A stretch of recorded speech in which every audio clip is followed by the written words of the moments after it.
everyone. We have a game with the white pieces against Magno BG, rated 1438. He stops us from putting two pawns in the center on the first move, but he does not stop us now. So now we have full flexibility to put two in the center, and he creates this super passive approach. It's like the caro-kann structure or the Scandi, but the bishop's not outside the pawn chain. So now we can do whatever we want. I still really like to play e5, restricting the knight development. And he goes f5, which this is the first time I'm really facing any of this type of stuff. It's a weird looking move. If I end passant and he takes with the knight, he has long-term permanent weaknesses, but it's nothing too crazy. We could also just keep this wedge pawn here for the long term. That's a thing. I think I'm just going to play this positionally, show you how to play, leave this bishop inside the pawn chain. I'm not going to en passant, I'm going to restrict his pieces. So instead of just normal development, what happens is black wants to push these pawns and create this barrier. So I'm going to play this move h4, which may look weird, but it really just takes control over the g5 square and gains space on the side of the board. Black was just trying to gain space on. So now he makes a second move with the c pawn, trying to undermine our pawn center. But this isn't anything to fear. We're going to develop a piece for free, aiming at the queen. Queen can go to b6 or a5. He chooses a5, which pins the knight. But the knight's not really needed for anything right now, so it's a little bit weird. And we just want to continue with what we're doing. Just bringing a knight out towards the center. We have three minor pieces out. Black only has one, right? We have a wedge pawn in his position, the h4 pawn gaining space. You can start to see, the makings of the evaluation. So he develops the knight. Takes. He's not threatening to win the pawn just yet. He might be threatening to take this pawn though, so you have to be careful.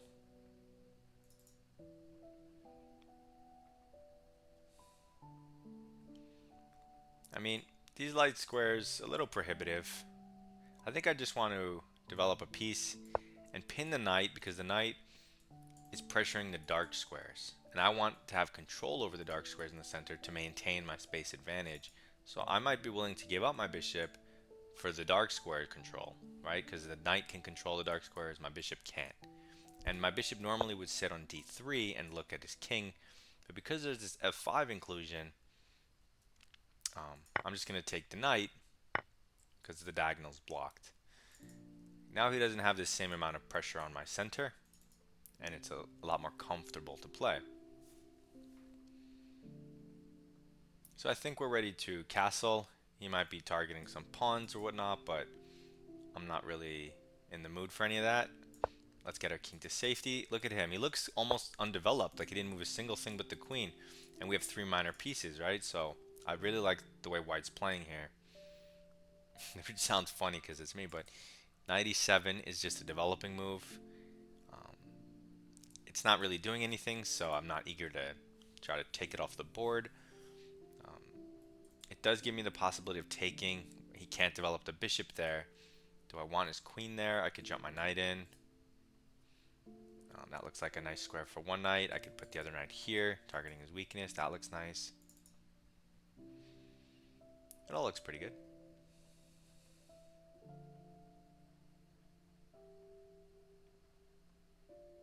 Okay, let's take this pawn, kind of forcing this queen, which blocks his bishop and the pawn from going to c5. So he's going to have to move his queen again. We now have the option of relocating our bishop with tempo if we want.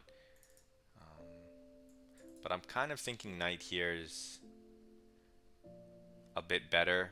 Not sure. I mean, if he kicks my bishop, I'm probably going to move it back anyway. So should I do it now?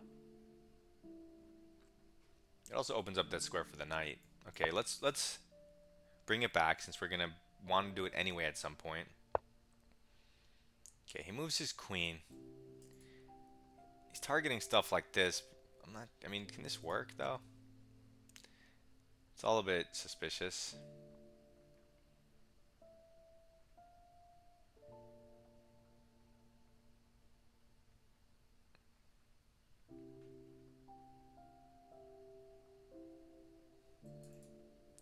Does he want stuff like this?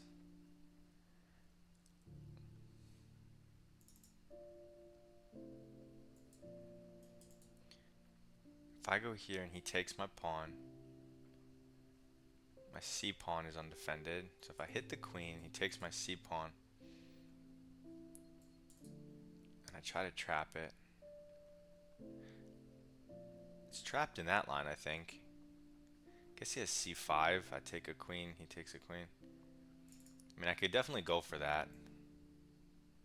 So let's develop our last piece, connect our rooks while he still is a lot worse developed than us. So we're going to let him grab a b pawn. I hate b pawns anyway. You should already know that by now. See, if we bring the other rook over, the c pawn hangs. But if we bring this rook over, so assuming it gets trapped, where else can he go? Here. I improve it again.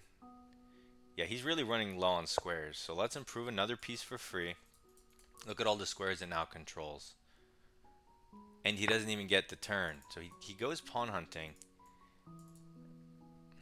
But this has to end badly because this isn't a thing. He can only attack my queen. But then, no, that's not a thing. If I take it, I lose control of this square. Although I get my pawn, I'm right next to his king. I mean, it looks terrible for him. But I really want to trap his queen. I guess c5. Do I have a better move? This check is just a queen trade, and I'm super active. I think I'll just take the pawn, though. His queen is still hit. Let's say he goes here. Maybe it's still trapped, right? I guess he has this square. Maybe we can move our knight. Oh, he doesn't see c5, thinks his queen is fully trapped, which maybe it is. So now we just win the queen and our game is easy. Okay, so he's moving a knight, which doesn't threaten anything. It only opens the bishop to support the c5 pawn push. That's fine. We kind of want we do want to control the square, so you could do something like knight a4, which has lots of potential. I feel like if you kick the knight, which I otherwise would, since it has nowhere to go, you can intermezzo c5, check, bishop blocks, queen has to move, you don't win the knight just yet. So let's get, this knight is kind of garbage, right? See how it's dominated? So let's improve it to, now he can't c5. And we can hit the knight next. He can't move rook over, he can't go bishop here. So he goes here, but we can easily blockade the pawn, so this looks terrible. First, let's start with hitting the knight. It's a free move. That blocks his bishop, forces it back. Now, if we go here, he's going to pin us. So let's stick with our plan and just blockade. Now we can get our queen in. We can double, right, in some fashion. So now he's undeveloping, which is fine for us. So we can improve our piece for free. This knight's not really doing jack. So let's bring it here, and we can converge on his weakness, which he cannot defend. We have control over the open file. We have control over the center. The blockade, it's funny because we're only up 2 points of material, even though we have a queen. But it's as if we're up 10 points of material because of the bind we have. So he hits the pawn, trying to gain space if I take for his knight. But he has stuff hanging. Also, I mean, let's just take free stuff.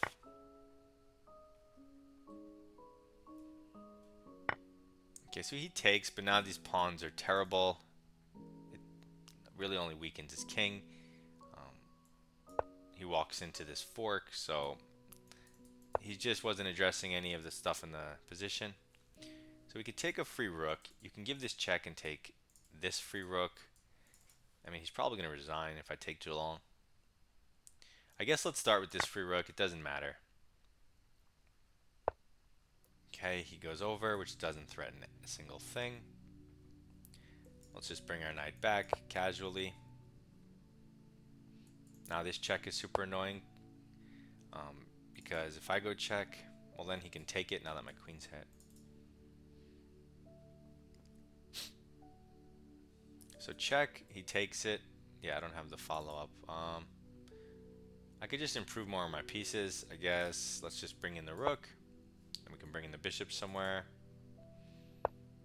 Okay, so he moves the knight, which attacks the pawn, and I guess that's it.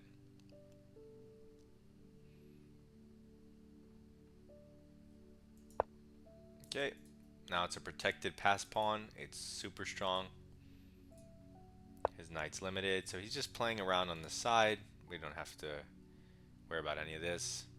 Let's get our queen to do something. I'm just gonna try to get my queen in this way.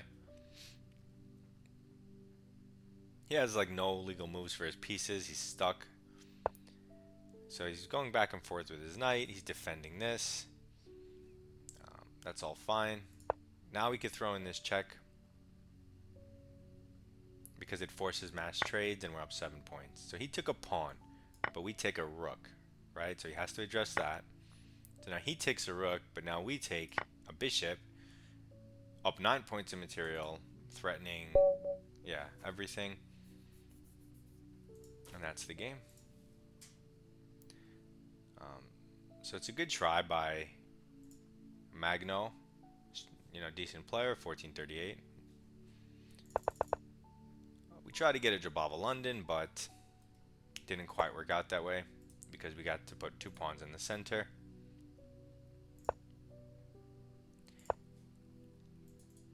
And now we gain space just to have an easier game. There are many options, of course, but we go into a type of French defense structure. Now he plays this move. It says it's plus 1.2, but I mean, what's even the best? It's funny, I was looking at g4, but I didn't actually want to play it over the board. g4 is a move, bishop development, the knight, of course. So everything's a move except en passant, which equalizes these instantly. I figured it would let him get in the game too easy if I did that. So I'm glad I didn't do that. Okay, cool. g4, the entire point is...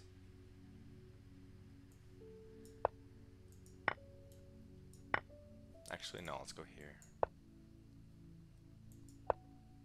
I mean, it's a thing. It's not my favorite, though.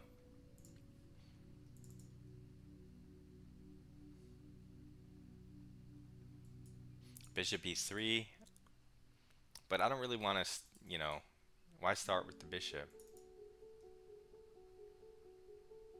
I think knight e2, maybe. Knight e2, or I still like my move h4. One of those. In any case, we gain space for free. Well, not for free, but we gain space. Development for free. And now I'm curious, if he goes queen b6, are we throwing in the check? How do we account for this? Okay, you could throw in the check, but you could just develop. And when he takes, we have the knight b5 idea. True. But he didn't go queen b6, so whatever. We just develop for free. And now we development in center. Development in center. Force move. King safety and development. Now we just take this to lure the queen on a wrong square and kind of for anti-development and anti-center. Oh yeah, we could have gone here first probably, and then c3 protecting it, taking control over the square. That's a decent move. I didn't even think about that one. So let's look at that follow-up. So here, queen has to go somewhere. You could c3 like I mentioned. You could b3 because it stops the rook pressure. c4, I wouldn't have really. c4, that's a good move, but I wouldn't have looked at that quickly.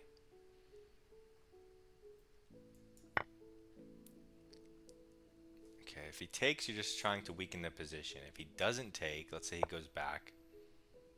Well, not there. Oops. Darn it.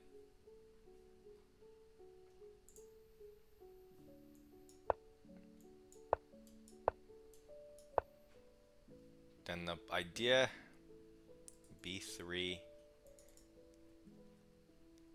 You could go c5. Just an interesting idea to attack his center. I like it though. But anyway, we didn't play that.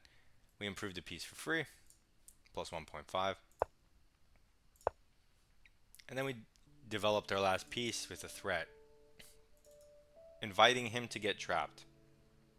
So we're +1, we're just a little better, and I just wanted to play in like a normal position with a slight advantage, and he has the possibility of going wrong. He takes the pawn, it goes directly to +2. I go for the trap, and now it goes to +5. So I guess it is trapped. So when I go here, okay, he's supposed to play c5 like I thought. And then I was just going to take, and he had this square available, and then I would have had to find a move here.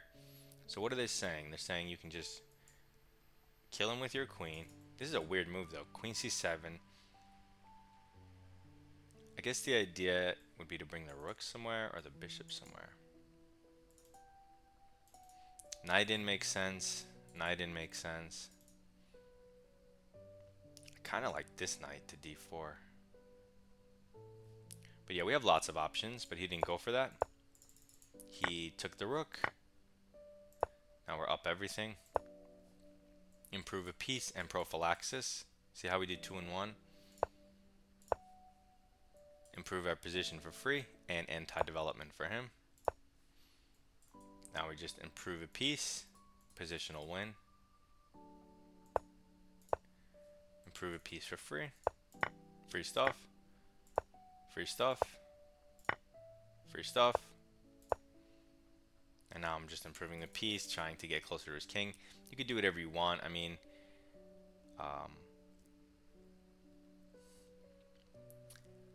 yeah, so 95% accuracy. Essentially one game. It gives one mistake, but that mistake is here when it doesn't matter.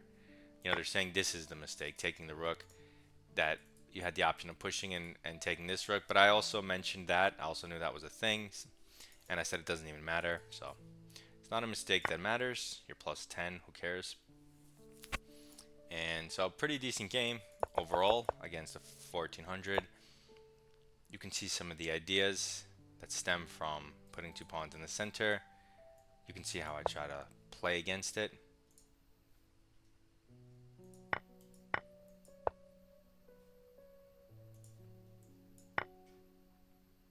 Interesting. Okay, so hopefully this helps. Submit your rapid games in my Discord so I can review them. Good luck in your chess. Goodbye.